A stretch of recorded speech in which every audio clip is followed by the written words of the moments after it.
letter asking the FCC to revoke the license of Sinclair Broadcasting in 2018?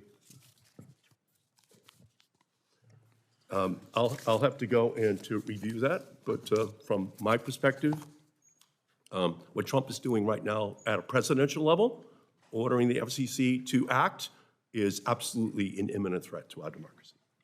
Okay, and I also, mixing sports metaphors on your strikes, I'm going to throw the red flag because the federal district court, I know something about this, said that the Biden administration had engaged in the worst example of violation of the First Amendment in American history. That decision was upheld by the Fifth Circuit. The Supreme Court did not rule against it. It sent it down. It didn't rule on the merits. It sent it down for a standing issue. So, Senator Peters.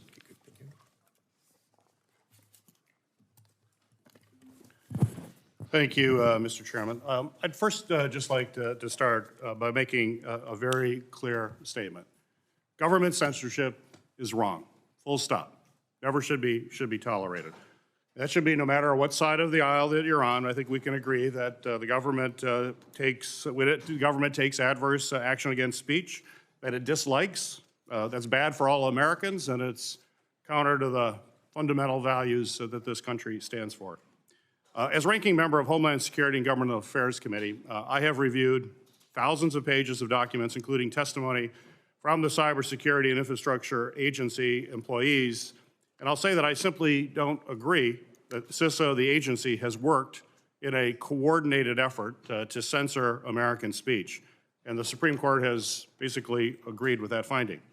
However, if there's evidence of wrongdoing on the part of anyone in previous administrations, I want to address it, and I'll work with folks on this panel to do that. Protecting free speech should not be a partisan issue. And that's why I'm disappointed that instead of having the FCC here today to discuss what are urgent and I believe a flagrant violation of America's First Amendment rights, as my colleague just mentioned before me, instead we're rehashing debunked claims regarding activities at CISA from 2018 to 2022. Since it was created in 2018, CISA has protected our nation against cyber criminals and foreign adversaries who are constantly seeking to breach critical networks and steal America's most sensitive personal information. And unfortunately today, we're hearing claims that have been debunked about the agency's mission and its vital work. The Supreme Court decision in Murphy versus Missouri found with regard to CISA, quote, the evidence does not support the conclusions that the relevant plaintiff made that CISA had violated the First Amendment rights. So it's a Supreme Court decision. None of the documents I reviewed included instructions for the social media platforms to respond to CISA's questions on flagged content, nor did they attempt to cover up their interaction in some way with these companies. So it's concerning to me that the committee would choose to focus on a backward-looking claim at a time when currently, we're seeing unprecedented efforts to wield government power as a tool to suppress free speech and stifle legitimate criticism and legitimate political discourse. In recent months, the Trump administration has revoked media access, gotta say it again, over news coverage that didn't flatter the president. Oh my gosh, horrible. You didn't flatter the president. You can't have media access. That's a high crime and misdemeanor, apparently. He also sued media outlets who publish content that the president doesn't agree with. And he has launched baseless investigations into the president's perceived political enemies. In one instance, the president's FCC chair, Brendan Carr, threatened to revoke the broadcast licenses of ABA affiliates over comments made by a comedian. Oh my gosh, horrible. Comedian comments, revoke that license. President didn't like the comedy. Let's be clear, these acts are unprecedented in American history. And they rightfully raise alarms, I think, for every American. Thousands of Michiganders have reached out to my office saying that we must hold the Trump administration accountable to ensure that these abuses of power are not left unchecked.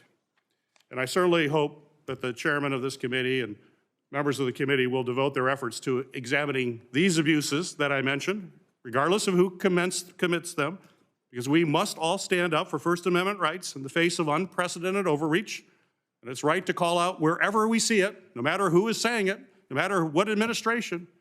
But let's not ignore what we're seeing in front of us right now, constantly, in the media. So, Mr. Kimmelman, a quick question. After threatening regulatory action against ABC affiliates, if it did not suspend Jimmy Kimmel, FCC Chair Brendan Carr said, quote, "If you're going to have a license from the FCC, we expect you to broadly serve the public interest," end of quote. So my question for you, sir, is there precedent for the FCC using the public interest, convenience, and necessity standard in the Communications Act to stifle First Amendment protected speech? And how has the FCC historically interpreted the public interest? How is this different? No, not to my knowledge, Senator. The FCC has used, it's a public interest standard. The FCC has used it very carefully. There's specific direction in the Communications Act beyond the Constitution itself of Congress reminding the FCC not to stifle speech, not to impede First Amendment rights, and the FCC has been very careful in that regard. So the comments made by the current FCC chair is simply unprecedented in all of your knowledge of past actions. In my experience, Senator, I've been doing this for more than 45 years. I have never seen anything like that. That's perhaps why it was so shocking to Americans all over this country, but apparently not to some individuals serving in the U.S. Senate. Thank you. Thank you, Mr. Chairman. Thank you, Senator. Senator Lujan. Thank you, Mr. Chairman. Mr.